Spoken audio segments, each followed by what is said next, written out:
এক ফেরেশতার সাথে ওনার বন্ধুত্ব হয়েছিল, বলেছিলেন আমি আকাশ দেখতে চাই, আল্লাহর কাছে অনুমতি চাই। আল্লাহ বলল ঠিক আছে, ইদ্রিসকে আকাশে ঘুরাও। প্রথম আকাশে ঘুরলেন, দ্বিতীয় আকাশে ঘুরলেন, তৃতীয় আকাশে ঘুরলেন, চতুর্থ আকাশে ঘুরলেন। ইন দ্য মিন টাইম চতুর্থ আসমানে মালাকুল মাউত পৃথিবীর দিকে নেমে আসছিল। ওই ফেরেশতা বলে, মালাকুল মাউত আপনি কই যান? মালাকুল মাউত বলে, একটু আগে আল্লাহ ফরমান জারি করেছে, চতুর্থ আসমানে আমার নবী ইদ্রিসের রূহ কবজ করো। সুবহানাল্লাহ। আমি বললাম, আল্লাহ আপনার পাঠানো নবী সৈয়দনা ইদ্রিস থাকে দুনিয়ায়, চতুর্থ আসমানে পামু কই? আল্লাহ কয় কথা নাই, দৌড় দে। আমি দৌড় দিলাম, এসে দেখি ইদ্রিস আলাইহিস সালাম এখানে রেডি। সুবহানাল্লাহ। ওয়া রাফা'নাহু মাকানান আলিয়্যা।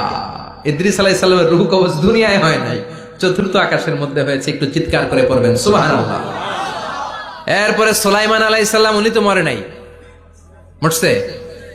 উনি জিন চালাইতো, উনিও মরবে? শক্তিশালী একজন নবী ছিল। উনি মালাকুল মাউতকে বলেছিলেন, মালাকুল মাউত আমার মৃত্যুর সুয়াইয়া সামান্য কিছু আগে আমারে বইলো, আমার একটা কাজ আছে।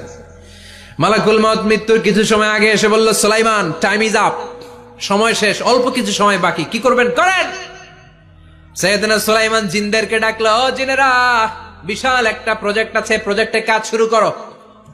আর কিছু জিনকে বলল, চারদিকে গ্লাস ফিটিং করা একটা রুম বানাও। সাইয়েদনা সুলাইমান আলাইহিস সালাম গ্লাস ফিটিং করা রুমের ভেতরে ঢুকলেন। এই রুমে ঢুকার দরজা নাই, হাতে একটা লাঠি নিলেন। কি নিলেন? লাঠির মধ্যে ভর করে দাঁড়িয়ে রইলেন আর জিনদের দিকে তাকিয়ে রইলেন।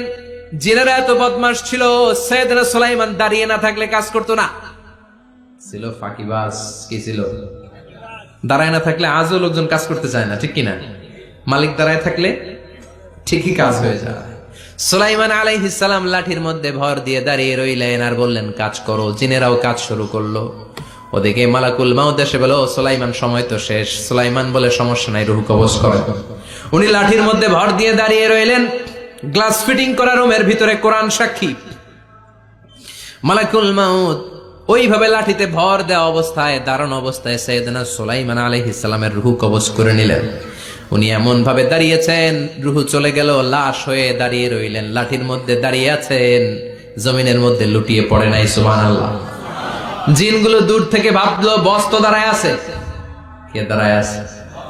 জিনেরা মনে করছে বস দাঁড়ায় আছে, কাজ করতে হবে। করতে করতে পুরা প্রজেক্টের কাজ শেষ। ইন দ্য মিন টাইম ঝিঝি পোকা, উই পোকা, যেই পোকা কাঠ খেয়ে ফেলে, এই কাঠ খাওয়ার পোকা সুলাইমান আলাইহিস সালাম লাঠির ভেতরে ঢুকে লাঠিও খেয়ে ফেলেছে। সাইয়েদনা সুলাইমান আলাইহিস সালাম ধপাস করে জমিনে পড়েছে। আর জিনেরা কয়, হায় হায়, খালি খালি কাম করছে এতদিন। সুবহানাল্লাহ কইবেন না? সুলাইমান আলাইহিস সালাম বাঁচতে পারে নাই, চলে গেলেন। মুসা আলাইহিস সালাম মরছে? উনি মরবে কেন? উনি তো খালি মারে। মরছে?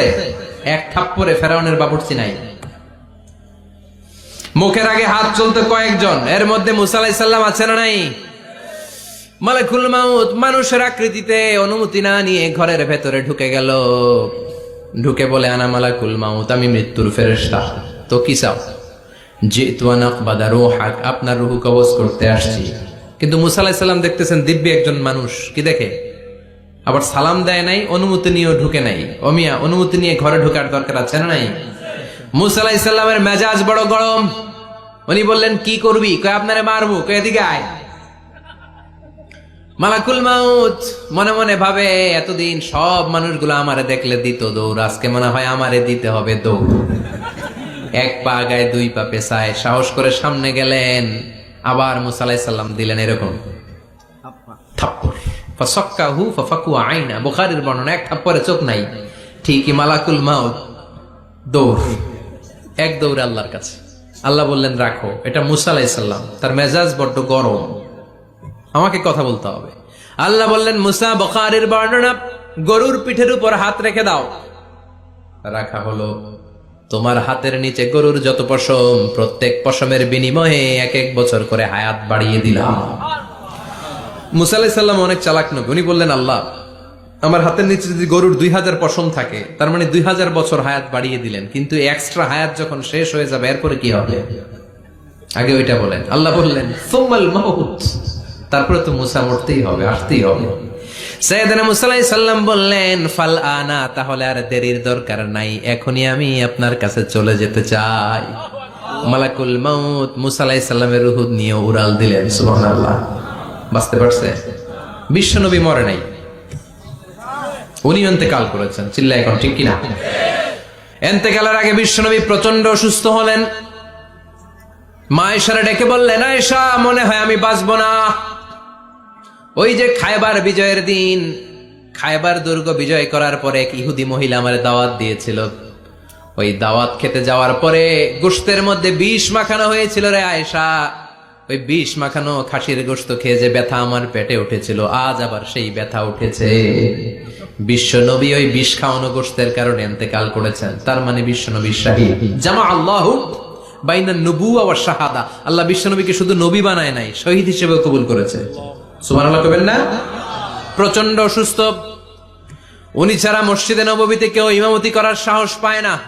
বিশ্বনবী বললেন, আবু বকর তুমি যাও। আবু বকরও যায় না। বিশ্বনবী বললেন, পানি আনো। বিশ্বনবী পানি দিয়ে ওযু করলেন। ওযু করে কয়েকজন সাহাবীকে ধরে উঠতে চাইলেন, আবার ধপাস করে বেহুশ হয়ে পড়ে যায়। বিশ্বনবী উঠতে পারে না। আবার বললেন, ঠান্ডা পানি আনো। পানির ভেতরে বিশ্বনবী 2 হাত ঢুকিয়ে দিয়ে ঠান্ডা ভিজা হাত দিয়ে চেহারার মধ্যে মাসে করলেন আর বললেন, ইন্নালিল মাউতি লা সাকারাত। হায়রে মৃত্যুর কি যন্ত্রণা, হায়রে মৃত্যুর যে কি কষ্ট। ও মিয়া, বিশ্বনবী যদি মৃত্যুর কষ্টে কাতরায়, আমাদের অবস্থা কি? আমাদের নসিবে কি আছে? আল্লাহ তুমি বাঁচাও, পড়ে না আমি। বিশ্বনবী কাঁদছেন, সাহাবারা একের পর এক দেখতে আসে। কান্নার রোল পড়ে গেল চারদিকে। বিশ্বনবীর কলিজার টুকরা নয়নের পুটুলি সাইয়্যিদাতুনা ফাতিমা বিশ্বনবীর কান্না সহ্য করতে পারে না। বিশ্বনবীকে ধরে সাইয়্যিদাতুনা ফাতিমা কান্নাকাটি শুরু করে দিলেন আর বললেন, ওয়া কুরবাবা, ওয়া কুরবাবা, হায় হায় আমার বাবার কি কষ্ট, আমার বাবার কি কষ্ট হচ্ছে। বিশ্বনবী বললেন, ফাতেমা তুমি কেঁদো না, আমার কষ্ট আজকের পরে আর থাকবে না। আজকে তোর বাবার সব কষ্ট বন্ধ হয়ে যাবে। কি যেন কানে কানে বললেন, ফাতেমা আরো কেঁদে দিল। আবার কানে কানে কি যেন বললেন, ফাতেমা হেসে দিল। বিশ্বনবীর ইন্তেকালের অনেক পর মা আয়েশার কাছে ফাতেমা বললেন, আমি যখন প্রথমে কেঁদেছিলাম আব্বা বলেছিল আমি আর বাঁচবো না রে ফাতেমা। আবার কানে কানে একটা কথা বলার পরে হেসেছিলাম, আব্বা বলেছিল আমার পরে আমার পরিবার বর্গের মধ্য থেকে সর্বপ্রথম তোমার সাথে আমার দেখা হয়ে যাবে রে ফাতেমা। অল্প কয়েক মাসের ব্যবধানে সাইয়্যিদাতুনা ফাতেমা উনিও ইন্তেকাল করলেন। বিশ্বনবী শোয়া থেকে উঠতে পারে না। এক সাহাবীকে দেখলেন মেসওয়াক করছে। বিশ্বনবী মেসওয়াকের দিকে তাকিয়ে রইলেন। বিশ্বনবীর নিথর দেহটা পড়ে আছে। আয়েশারা যে বলবে আয়েশা মেসওয়াক দাও, বলতে পারে না। মা আয়েশা বুঝতে পেরে মেসওয়াক আনলেন, বিশ্বনবীকে মেসওয়াক করিয়ে দিলেন। এবার বিশ্বনবী বললেন, ও আবু বকর শোনো, আল্লাহ আমাকে অপশন দিয়েছে। কি দিয়েছে? আল্লাহ বলেছে নবী আজীবন থাকতে চাইলে থাকেন, আর আসতে চাইলে চলে আসেন। আমি থাকতে না চেয়ে আল্লাহর কাছে চলে যাওয়ার ইচ্ছা করলাম। সাইয়েদনা আবু বকর কান্না জুড়ে দিলেন। বিশ্বনবী বললেন, আসসালাত আসসালাত, ও আমার উম্মতেরা নামাজ তরক করো না। ইন্তেকালের আগে বললেন নামাজ ছেড়ে দিও না। আর বললেন, ওয়ামা মালাকাত আইমানুকুম, তোমাদের অধীনস্থ কর্মচারীদের সাথে খারাপ আচরণ করো না। ঘাম শুকানোর আগে পয়সা দিয়ে দিও। আর হাত দুটো উঁচু করে বললেন, আল্লাহুম্মা ইলার রাফিকিল আ'লা, ও আল্লাহ আমি আপনার কাছে যেতে চাই। এই কথাটা বলে বিশ্বনবীর হাত দুইটা ধপাস করে জমিনে পড়ে গেল। বিশ্বনবীও চলে গেলেন। থাকতে পেরেছে কেউ? চিল্লায় বলেন। এজন্য আমরা আল্লাহর কাছে ইমানি মৃত্যু চাই। কি মৃত্যু? আমরা উত্তম মৃত্যু চাই। চিল্লায় বলেন কি মৃত্যু?